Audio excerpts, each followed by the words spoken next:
ನಮಗೆ ನಮ್ಮದೇನಿದೆ ಇವಾಗ ಕಾಂಗ್ರೆಸ್ ಸರ್ಕಾರ ಇದೆಯಲ್ವ, ಸುರೇಶ್ ಅವ್ರು ಕೆಲಸ ಮಾಡ್ತಾಯಿದ್ದಾರೆ ಸರ್ ಈ ಕ್ಷೇತ್ರದಲ್ಲಿ. ಹಂಗಾಗಿ ಅವರೇ ಗೆಲ್ಬೋದು. 100% ಸುರೇಶ್ ಅಣ್ಣನೇ ಗೆಲ್ಲೋದು. ಎಂತಕ್ಕಾಗಿ ಅಂದರೆ ಬಡವ್ರಿಗೆಲ್ಲ ಸಖತ್ ಹೆಲ್ಪ್ ಆಗಿದೆ ಅವ್ರ ಕಡೆಯಿಂದ. ಏನಾಗಿದೆ ಇವಾಗ 2,000 ರೂಪಾಯಿ ಹೆಣ್ಮಕ್ಳಿಗೆ ಸಿಕ್ಕಾಪಟ್ಟೆ ಯೂಸ್ ಆಗಿದೆ. ಅವ್ರಿಗೆ ಏನು ಯೂಸ್ ಆಗಿದೆ, ಒಂದು ಔಷಧಿ ತೊಗೊಳಕ್ಕೆ ಆಗಲಿ, ಒಂದು ಮನೆಯಲ್ಲಿ ಖರ್ಚಿಗೆ ಆಗಲಿ. ಎಲ್ಲರೂ ಜೆಂಟ್ಸ್ ಎಲ್ಲ ತುಂಬ ಕೊಡಲ್ಲ ಸರ್. ಬಡವ್ರು ನಾವು ಸೋಷಿಯಲ್ ವರ್ಕ್ ಮಾಡೋದ್ರಿಂದ ನಾವು ಮನೆಗೆ ಹೋಗ್ತಾ ಇರ್ತೀವಿ. ಹಾಗಾಗಿ ಅವ್ರಿಗೆಲ್ಲ ಸಿಕ್ಕಾಪಟ್ಟೆ ಯೂಸ್ ಆಗಿದೆ. ಅಕ್ಕ ಇದೇ ಸರ್ಕಾರ ಇರಲಿ ಅಂತ ನಮ್ಗೆ ಹೋದಾಗ ಅವ್ರು ರೆಸ್ಪಾನ್ಸ್ ಕೊಟ್ಟಿದ್ದಾರೆ. ಆಮೇಲೆ ರೇಷನ್ ಕಾರ್ಡಿಂದ ಫ್ರೀ ಅಕ್ಕಿ ಅಂತೂ ಅವ್ರಿಗೆ ನಮ್ಮ ಸಿದ್ದರಾಮಯ್ಯನ ಸರ್ಕಾರದಿಂದನೇ ₹1 ಅಕ್ಕಿ KGಯಿಂದ ಹಿಡಿದು ಅವರೇ ಮಾಡಿರೋದು. ಹಂಗಾಗಿ ಇದೇ ಊಟಕ್ಕಾಯ್ತು, ಮೆಡಿಷನ್ಗಾಯಿತು.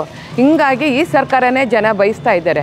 ಯಾರಿಗೂ ಹೆಣ್ಮಕ್ಳಿಗೆ ಕೊಡಲ್ಲ, ತವ್ರ ಮನೆಯಿಂದನೂ ದುಡ್ಡು ಕೊಡಲ್ಲ. ತಿಂಗಳಿಗೆ 2,000 ರೂಪಾಯಿ ಅಕೌಂಟಿಗೆ ತಣಕ್ಕಂತ ಬಂದು ಬೀಳ್ತಾ ಇದೆಯಲ್ಲ ಸರ್, ಅದು ಇಷ್ಟಪಡ್ತಾವ್ರು ನಮ್ಮ ಜನ.